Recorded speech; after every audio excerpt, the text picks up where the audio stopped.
কথা ধারাবাহিকের আজকের পর্বে আপনারা দেখতে চলেছেন যে কথা সেই বন্যি ফুল কোথায় হয়েছিল তার জন্য বাগানে এসে দেখার চেষ্টা করে। আর ঠিক তখনই জুনি চলে আসে আর এসে বলে, তুমি এখানে কি করছো? বুলি তখন বলে, কি আর করব বলো, আমি এই একটু এলাম এখানে, ওই যে প্রদীপটা পাওয়া গেছিলো না, ওটারই সন্ধান করতে, যে কেন কে এখানে রেখে গেল। এরপর কথা ঘোরানোর জন্য বুলি বলে, দেখো বোন, আমরা বস্তির লোক হতে পারি কিন্তু আমাদের আত্মসম্মান অনেক। জুনি তখন বুঝতে পারে যে বুলির কষ্ট হচ্ছে, তাই বলে, ওসব ভেবো না, আমরা কেউই তোমাকে ওই চোর ভাবি না। এদিকে এভিকে তার ভাই বোনেরা জেঁকে ধরেছে তারা নতুন একটা ডিশ খাওয়ার জন্য। ঠিক তখনই বুলি ওখানে এসে যায় আর বলে, হ্যাঁ হ্যাঁ কী করবে বলো তো, আমি সমস্ত কিছু করে দেবো, আমি তো দূর থেকে বলে দিতে পারি বেগুনে পোকা আছে নাকি। এরপর এভি সমস্ত সবজি ইংরেজিতে বলে বুলি তো কিছুই বুঝতে পারে না।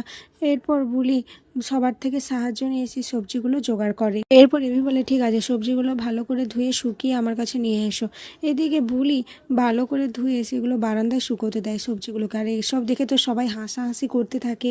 এদিকে বুলি কর্তা দাদুর কাছে যেয়ে বলে, ও বুড়া দাদু, আমি যখন বস্তিতে থাকতাম সেখানে মা গন্ধেশ্বরী পুজো করতাম, এখানে কি করতে পারবো?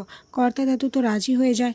এবি তখন বলে, না, এই বাড়িতে যদি বড় করে পুজো হয় তাহলে আমি থাকবো না, কারণ এই বাড়িতে যত পুজো হয়েছে আমার কথা ছিল সে নিজের হাতে সাজাতো পুজোর জিনিসপত্রগুলো, নিজের হাতে আয়োজন করতো। আর তোমরা এই মেয়েটাকে কথার মতো দেখতে বলে ওকে পেয়ে সমস্ত কিছু ভুলে যেতে পারো, কিন্তু আমি পারবো না, তাই আমি থাকবো না। এদিকে বুলি সেই বন্যি ফুলটা নিয়েই ভাবছিল, ঠিক তখনই দেখতে পায় রিচা কারো একটা গাড়িতে করে চলে যাচ্ছে। তখন বুলির মনে মনে সন্দেহ জাগে, বলে, এই পেঁচাকে তো ঠিক সুবিধার লাগছে না। এদিকে রিচা তো প্রান্তিকের সাথে দেখা করতে থাকে।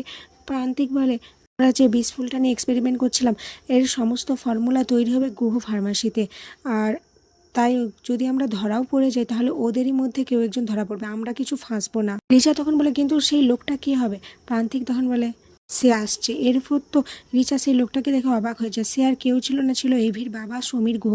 ওনাকে দেখেই তো অবাক হয়ে যায়। রিচা কিছু বলবে তার আগেই প্রান্তিক বলে, অতীতের এমন কিছু কাজ রয়েছে যার জন্য মানুষ পরিস্থিতির শিকার হয়ে যায়।